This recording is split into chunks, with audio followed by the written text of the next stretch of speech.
Con su venia, Presidenta.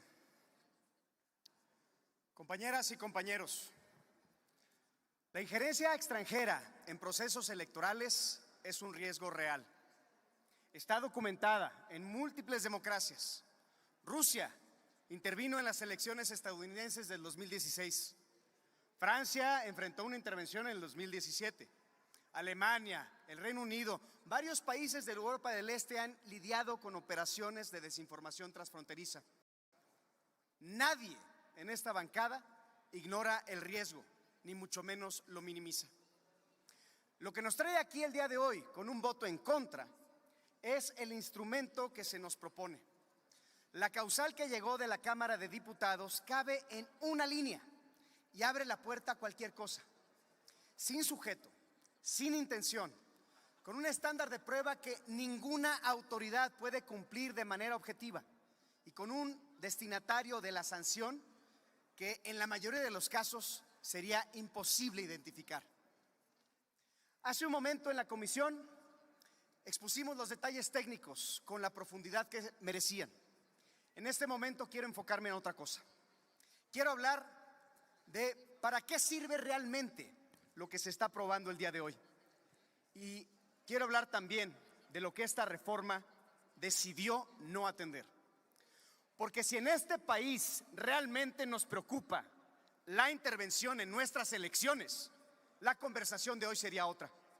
Estaríamos hablando de la intervención que sí ocurre todos los días en nuestro territorio por parte del crimen organizado. ¿Cuántos candidatos fueron asesinados durante el proceso electoral de 2024? ¿Cuántos alcaldes han sido abatidos desde entonces? ¿Cuántas regiones del país viven bajo la amenaza directa de grupos delictivos que deciden quién se postula, quién se baja, quién gobierna, quién no? Esa es la intervención que está modificando resultados electorales en nuestro país. Esa es la injerencia que silencia voces, que tumba candidaturas, que define el mapa político de comunidades enteras a punta de balazos. Y en esta reforma, sobre esa intervención, no hay una sola palabra. A mí no me van a decir lo que es la violencia política en este país. La conozco bien. La conocen muchas familias de México.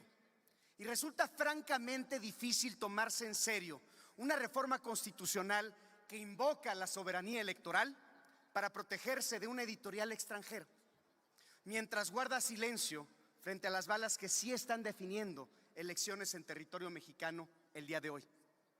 Si esta mayoría realmente buscara proteger la integridad de nuestras elecciones, tendríamos entonces sobre la mesa otras medidas, como la pérdida del registro para partidos coludidos con grupos delictivos, protección real a candidatos o candidatas amenazadas. Nada de eso está en la minuta. Lo que sí está es una causal vaga que, por cierto, sirve para algo muy distinto. La verdadera vocación de esta reforma es construir una herramienta política, una herramienta que le sirva al poder como una póliza de seguro electoral. Una póliza por si acaso los resultados del 2027 no son los que esperan. Por si acaso tienen que exigir en la mesa lo que les nieguen en la calle. Por si acaso los fraudes de Papantla y de Poza Rica el año pasado pues dejen de ser la excepción y se convierta para ustedes ahora sí en una regla. Por si acaso la ciudadanía se decide por una nueva alternativa. Y es que la redacción es tan amplia que le ofrece al poder en turno la posibilidad de impugnar cualquier resultado adverso, narrándolo como producto de intervención extranjera, producto de una nota del New York Times, un comunicado de la Comisión Interamericana de Derechos Humanos, una decisión del Departamento de Tesoro o una editorial del Financial Times. Cualquier cosa que venga de afuera y coincida con un resultado incómodo cabe dentro de esta causal. Y va a ser aplicada por un tribunal que, por cierto, su composición actual no distingue realmente de imparcialidad percibida frente al poder y que además le acaba de regalar el poder la posibilidad de perpetuarse en el tribunal un rato más todavía. Leí también como parte de la justificación de esta reforma que invocaron el caso de Rumania como un precedente virtuoso. Pero creo que en honor a la verdad vale la pena continuar esa historia. Rumania anuló su primera vuelta presidencial en diciembre del 2024. ¿Qué fue lo que siguió? Una crisis política de meses, la renuncia del primer ministro, protestas masivas que se extendieron hasta mayo del año pasado y un debate internacional que calificó el episodio como un real retroceso democrático. Ese es el modelo que estamos importando y tomando como un ejemplo. Felicidades por la referencia. Pero, entonces, ¿qué han hecho otras democracias ante esta injerencia real? Estados Unidos, quien tiene una de las leyes más rígidas en esta materia, investigó la operación rusa del 2016, formó una fiscalía especial, persiguió a los responsables, impuso sanciones administrativas. No anuló la elección. Francia enfrentó las Macron Leaks con transparencia, con restricción mediática voluntaria. No anuló la elección. Alemania ha documentado múltiples episodios de injerencia rusa. No ha anulado ninguna elección. Brasil rechazó las impugnaciones bolsonaristas a la elección de Lula en el 2022. Validó el resultado. La regla internacional dominante es enfrentar la injerencia extranjera con instrumentos penales, con instrumentos regulatorios, con instrumentos diplomáticos y de inteligencia. La anulación electoral es la excepción y es por una razón muy concreta: dinamita la legitimidad del proceso y además genera incentivos perversos.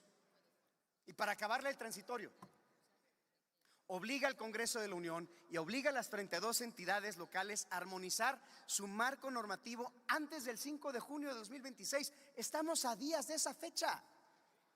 Cumplirlo siguiendo un proceso genuino de deliberación democrática es materialmente imposible y ustedes lo saben. Lo saben quienes redactaron esta iniciativa, lo sabían en la Cámara de Diputados, lo sabemos todas las personas que estamos el día de hoy en este recinto.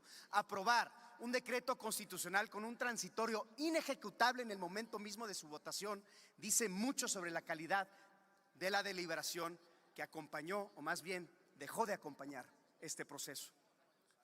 Compañeras y compañeros, quiero cerrar con una reflexión que va mucho más allá de esta minuta.